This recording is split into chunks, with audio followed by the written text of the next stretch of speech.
सदृश गोपिन प्रेम प्रकट कलयुग ही दिखायो। निरअंकुश अति निडर रसिक यश रस न गायो।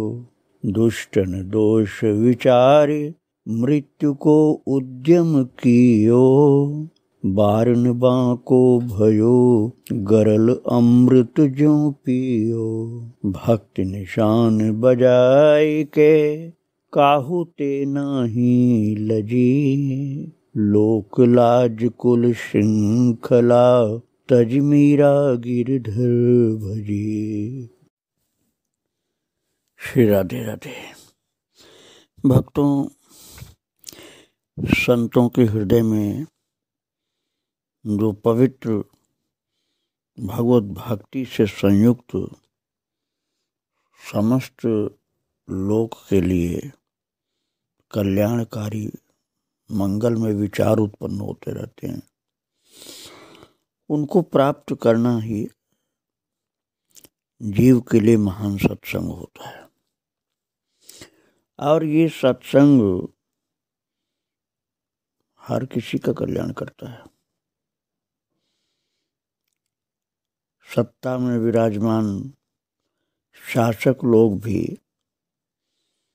यदि संतों के संग का लाभ प्राप्त करते रहते हैं तो अहंकार से बच जाते हैं, सेवा परायणता का लाभ प्राप्त करते हैं, अपने कर्तव्य का विवेक ठीक ठीक उनको होता है और उस पर चल करके जीवन का लक्ष्य भी प्राप्त कर लेते हैं।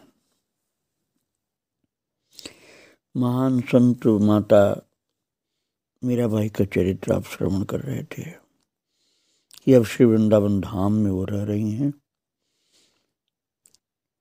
आपको बताया जा चुका है पहले भक्तों कि चीर घाट के निकट में, सेवा कुंज के निकट में, जहाँ वर्तमान में मीराबाई का मंदिर है। जब मीराबाई जी वहाँ आई थी तब उनके नाम का मंदिर तो था नहीं। एक कच्ची मिट्टी की दीवार का खपरेल वाला घर उन्होंने प्राप्त किया था वहाँ ब्रजवासियों के सहयोग से, और वहीं पर अपनी 3 सेविकाओं और 2 सेवकों के साथ मीराबाई माता भगवान की पराभक्ति में श्यामा श्याम की मधुराति मधुर लीलाओं के मध्य रहती हुई, लीलाओं में सम्मिलित होती हुई, उनका आशीर्वाद प्राप्त करती हुई श्री वृंदावन धाम वास कर रही थी। और 5 वर्ष तक लगातार श्यामा श्याम की मधुर लीलाओं में वो सम्मिलित होती थी। और इस प्रकार से श्री धाम का प्रगाढ़तम जो रस है वो प्राप्त किया था। और उसके बाद ठाकुर जी ने उनसे कहा कि तुम्हें 20 वर्ष लोक संग्रह के लिए अर्थात लोक कल्याण करने के लिए जीवित रहना भी। तुम्हारी मृत्यु नहीं हो सकती क्योंकि तुम्हारा शरीर बहुत शक्ति संपन्न हो चुका है। तुम्हारे शरीर की मृत्यु नहीं हो सकती। और भक्तों, मीराबाई को 5 वर्ष वृंदावन धाम में अपने पूर्व जन्म का जो अनुभव था, अर्थात वो माधवी गोपी हैं, वो लगातार 5 वर्ष तक वही सब उनका पूर्व जन्म का दृश्य दिखलाई पड़ता रहा। और उस पिछले जन्म के दृश्य का दर्शन करते हुए वर्तमान मीरा के रूप में वो कन्हैया के साथ और राधा रानी और गोपियों के साथ रहती थी। अब आप सोचिए वो कैसा अद्भुत अनुभव था उनका कि पिछले जन्म का सब देख रहे हैं और वर्तमान जन्म का भी अनुभव कर रही हैं। और इसी तरह से ठाकुर जी कभी उनको माधवी कहते थे और कभी मीरा कहते थे। युगल की संपूर्ण कृपा उनके ऊपर थी और भगवान की इच्छा थी कि मीरा जी के द्वारा 20 वर्ष तक जगत का कल्याण हो, इसके बाद वो उनमें विलीन हो। और उसी के अनुसार ठाकुर जी सब कार्य कर रहे थे। उस समय भारत देश का जो बादशाह था वो अकबर था। अब मैं अकबर के विषय में तो आपको नहीं अधिक कुछ बताऊंगा, लेकिन इतना मानना पड़ेगा कि भले ही विधर्मी कहा जा सकता है, हिंदू नहीं था वो, लेकिन उसने अपने शासनकाल में गोहत्या बंद कर दी थी और संतों का भक्त था। हाँ, जो सत्ता का विस्तार ये सब रुचि तो थी उसकी, युद्ध भी करता था, लेकिन फिर भी संतों का भक्त था, इसमें कोई संदेह नहीं। सदा अपने पवित्र आचरण के द्वारा संतों की सेवा करने की कोशिश में लगा रहता था। और महाराज बड़े बड़े महापुरुषों को खोजता था वो, और महापुरुषों के चरणों में जाकर दीन होकर के दंडवत करके रहता था। हरिदास जी का आप पहले सुन चुके हैं, हरिदास जी के चरणों में आता था। तुलसीदास जी, सूरदास जी का भी आप श्रवण कर चुके हैं, उनके चरणों में आता था। गोविंदास जी, और महाराज इस संतों का आशीर्वाद भी प्राप्त करता था। और यहाँ तक कि उसको दिव्य वृंदावन धाम का दर्शन भी प्राप्त हुआ था। अब आप सोचिए, आप उसके विधर्मी भले कहें, लेकिन आज दिव्य वृंदावन धाम का दर्शन प्राप्त करने वाले संत बड़ी मुश्किल से मिलेंगे। और अकबर को दिव्य वृंदावन का दर्शन प्राप्त हुआ था। वो हिंदुओं को सताता नहीं था। शासन की सत्ता का लोभ भले हो, लेकिन पब्लिक को या संतों को, भक्तों को सुख ही देना चाहता था। और इसी कार्य में ऐसे लगा रहता था कि संत लोग भी उसको अपना स्नेह प्रदान करते थे। तो वो नवीन दुर्ग का निर्माण करने के विचार से अकबर बादशाह अपने दरबार के मुख्य उमरावों के साथ स्थान का निरीक्षण करने के लिए आगरा आया था। और आगरा में ही अपने दरबार में उमरावों के साथ अर्थात दरबारियों के साथ जो वार्ताएं हुई, उसी जगह पर उस वार्ता में उसको महान संत माता मीरा जी के विषय में सुनने को मिला। मीरा जी की प्रशस्ति सुनी, मीरा जी का वैराग्य, पद गायन, दिव्य जीवन, चित्तौड़ जैसे प्रसिद्ध राजवंश की पर्दानशीन रानी होकर भी वो सब कुछ छोड़ वृंदावन की वीथियों में एक तारा लेकर के गाते हुए ईश्वर के साथ घूमती हैं। और ईश्वर अर्थात भगवान श्री कृष्ण के ही साथ वो उनका जीवन है और किसी से कोई मतलब नहीं उनका। भगवान के सम्मुख मंदिरों में जब पाँव में घुंघरू बांध कर गाती हुई नाचती हैं, तो सुनने और देखने वाले भूल जाते हैं अपनी सुध बुध। और मीरा जी तो सुध बुध भूल ही रहती, भगवान में ही रहती हैं। किसी किसी को उनके घुंघरुओं और एक तारे को ध्वनि के साथ कृष्ण की बंशी की ध्वनि भी महान संतों भक्तों को सुनाई पड़ जाती है। कोई कहते हैं कि वो गाते समय संसार भूल जाती हैं, कोई कहते हैं कि वो कवियत्री हैं। और गाते समय अपने आप पद बनते चले जाते हैं। पद की रचना उनको अलग से लिखनी नहीं पड़ती है और उनकी आंखों से धारा प्रवाह आंसू बहते रहते हैं। अकबर को आगरा में लोगों ने बताया कि महाराज वो कोई सामान्य स्त्री नहीं है, ऐसा लगता है कि जैसे भगवान ने किसी अपनी दिव्य शक्ति का अवतार किया है। ऐसा जब तमाम मीरा जी के विषय में सुंदर सुंदर बातें सुनने को मिली तो अकबर सुलझा हुआ व्यक्ति था। भक्तों 22 वर्ष का था वो, लेकिन 22 वर्ष का युवक भारत का बादशाह था और संतों का प्रेमी था। तो उसके मन में ये हुआ भाव कि मीरा जी का चरण दर्शन मुझे प्राप्त हो, उनका दर्शन प्राप्त हो और उनके शब्दों का, उनकी वाणी का श्रवण करने को मिले। अपने दरबारी गायक तानसेन से अकबर ने अपने मन की बात कही। तानसेन का बहुत नाम था, संगीत में बड़े पारंगत थे वो।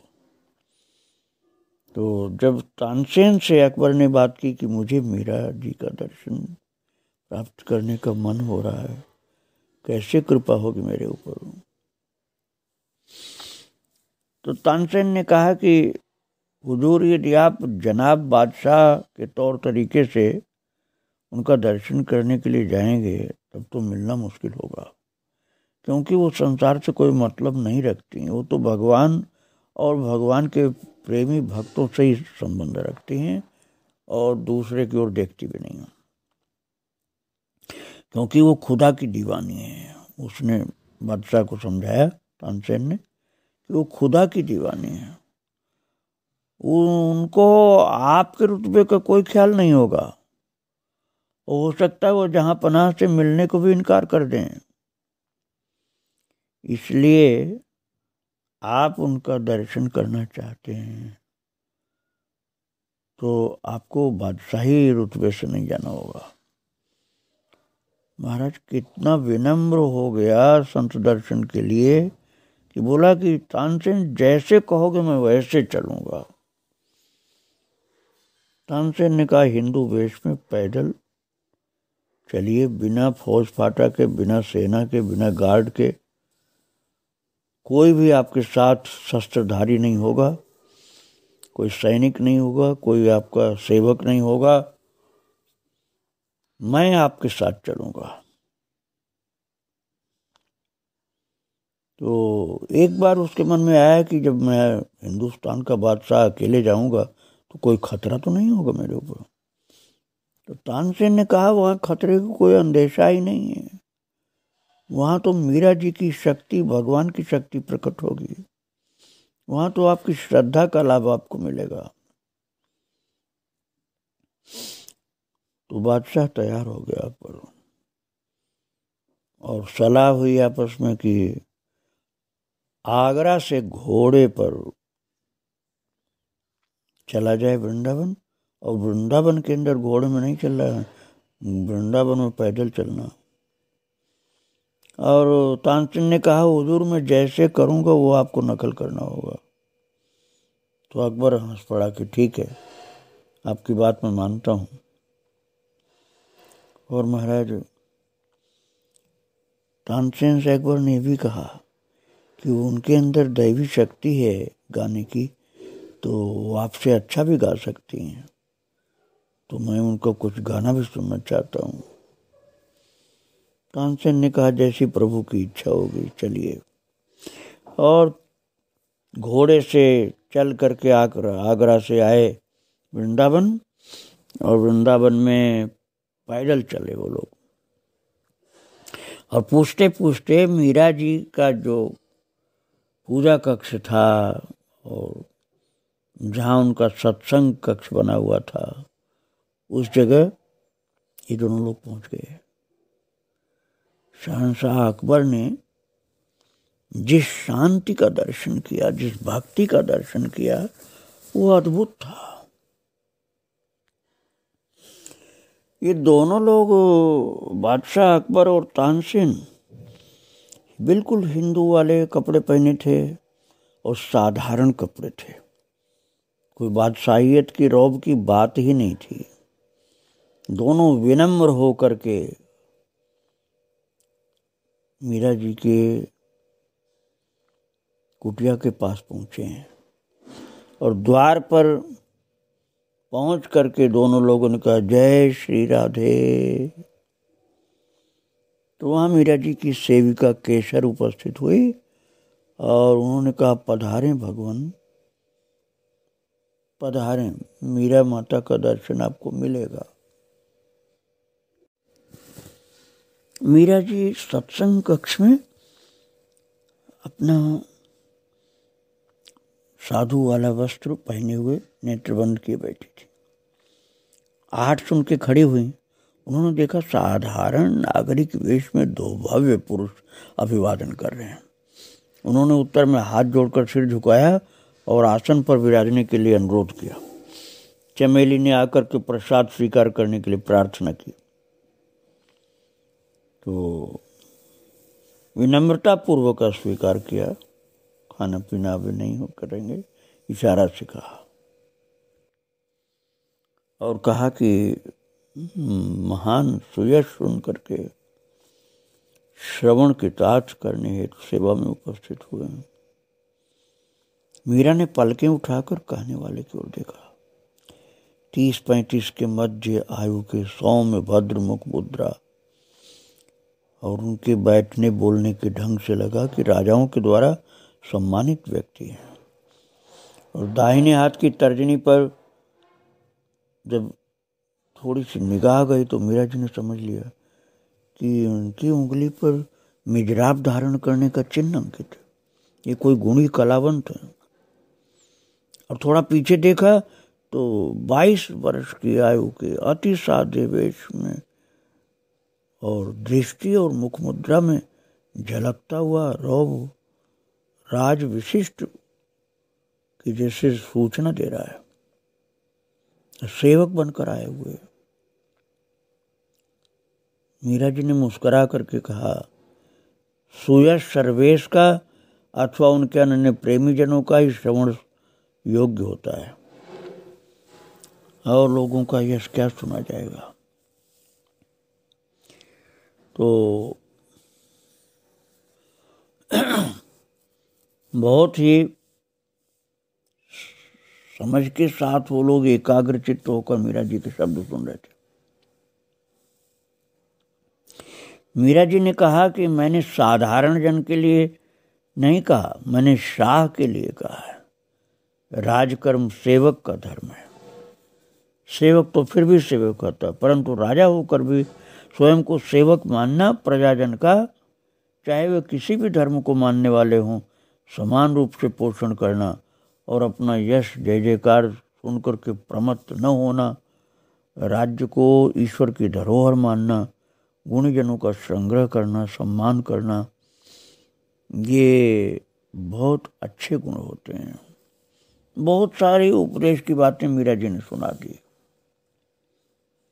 तो दोनों आगंतुक चकित दृष्टि से हाथ जोड़कर सिर झुकाए सुनते रहे। फिर आगे बैठे सज्जन ने विनय पूर्वक निवेदन किया, माता हरि यश गान सुनने की अभिलाषा ही चरणों में खींच लाई और इसीलिए हम आपके चरणों में बैठे हुए हैं। माता ने एक तारा उठाया, चमेली ने ढोलक और केसर मजीरे बजाने लगी। मीरा जी ने ये बतला दिया था कि मैंने आप लोगों को पहचान लिया है। आप हिंदुस्तान के बादशाह अकबर हैं और आप इनके दरबारी गायक तानसेन हैं। मीरा जी ने अपने ठाकुर जी का गुणगान किया। मारो गोकुल रो ब्रजवासी, जग सुहाग मिथ्यारी सजनी, होवा हो मिट जासी। अर्थात संसार के जो वैभव हैं वो मिलते हैं और फिर बिछड़ जाते हैं। जग सुहाग मिथ्या हरि सजनी, होवा हो मिट जासी, मारो गोकुल रो ब्रजवासी। मारो प्रीतम हृदय बसंता, दरस लहा सुख रसी। मीरा रे प्रभु हरि अविनाशी, चरण गया था दासी। मारो गोकुल रो ब्रजवासी। ऐसे सुंदर ढंग से गाया था मीरा जी ने। संगीत की पवित्र शक्ति उनके अंदर प्रकट थी कि दोनों ही झूमने लगे, अकबर भी तानसेन भी। और जब मीरा जी ने कहा कि वाणी की सार्थकता हरिगुण गान में ही है, आप भी कुछ सुनाइए, तो मीरा जी के ही पद को तानसेन ने गाया था।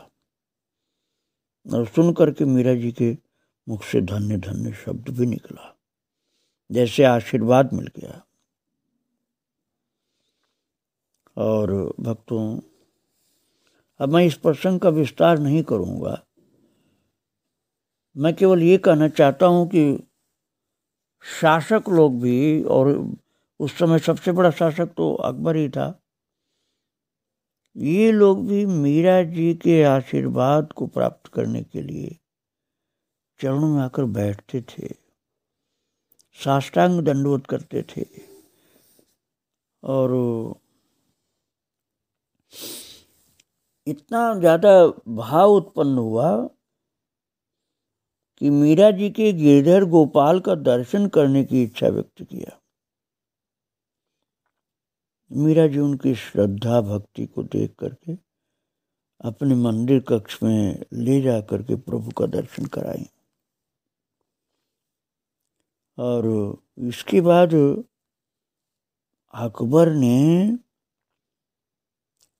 अपने जेब के अंदर रखे हुए हीरे का बहुमूल्य हार निकाला और प्रभु के अर्पण करने लगा। मीरा बोली, नहीं शाह, ये प्रजा का धन है, ये तो प्रजा की सेवा में ही ठीक रहेगा।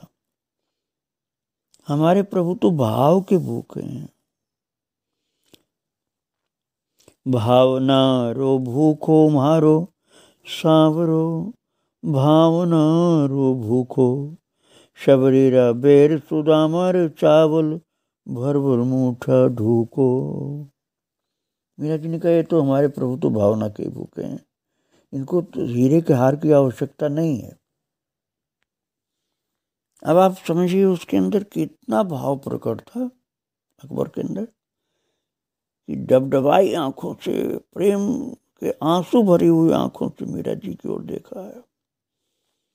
और हाथ में ली हुई हीरे की कंठी जो थी, माला हार, वो गिरधर के चरणों में धीरे से रख दिया। और फिर तानसेन ने कहा, आज्ञा हो तो एक अर्ज करूं। प्रसाद चरणामृत ले लेने के बाद प्रणाम करने के चलने को उद्यत हुए जब, तो उन्होंने पूछा जब ऐसे, तो मीरा जी ने कहा, कहिए क्या कहना आपको। तो उन्होंने कहा कि आपने अभी इन्हें शाह कह करके संबोधन किया, क्या वो ठीक नहीं है। मीरा जी बोली, क्या मैंने ठीक नहीं कहा? क्या इस देश के शासक ये नहीं है? क्या आप इनके दरबारी गायक नहीं हैं? तानसेन ने कहा, धृष्टता क्षमा हो सरकार, मैं ये जानना चाहता था कि ये रहस्य आपको कैसे ज्ञात हुआ, क्योंकि हम दोनों तो छद्म वेश में हैं, हमारे अतिरिक्त तो कोई तीसरा व्यक्ति इसकी जानकारी नहीं रखता। तो मीरा जी के मुख से धीरे से निकला हल्के स्वर में कि मेरे भीतर भी तो कोई बसता है, उसी के द्वारा मुझे सब पता चल जाता है। वो स्वर सुनते ही अकबर और तानसेन भाव, प्रेम, समर्पण के द्वारा ऐसे गिरे हैं चरणों में, मीरा जी के चरणों में, जैसे कोई जीव घायल होकर के गिर जाए, ऐसे गिरे हैं दोनों चरणों में, असमर्थ की तरह से। और मीरा जी का इस तरह से आशीर्वाद प्राप्त किया वक्त। और बाद में जब निकले हैं मीरा जी को प्रणाम करके वहां से, तो चकित था अकबर।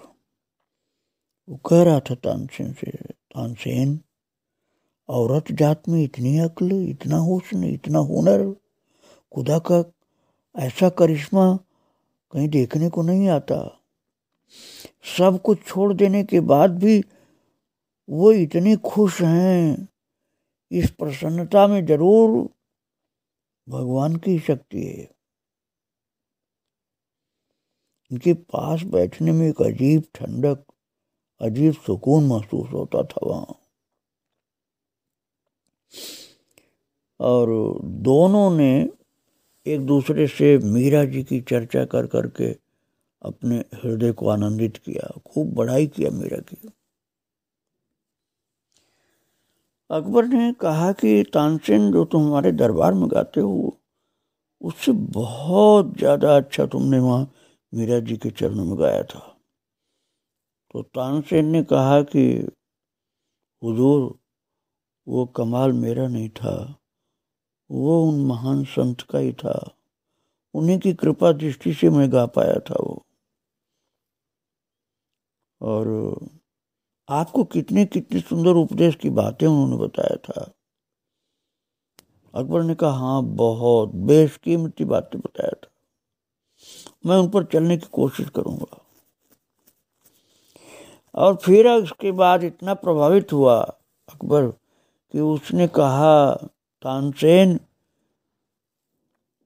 ये वतन और यहाँ के बाशिंदे, अर्थात वृंदावन के वासी और यहाँ के आसपास के लोग बेनजीर हैं।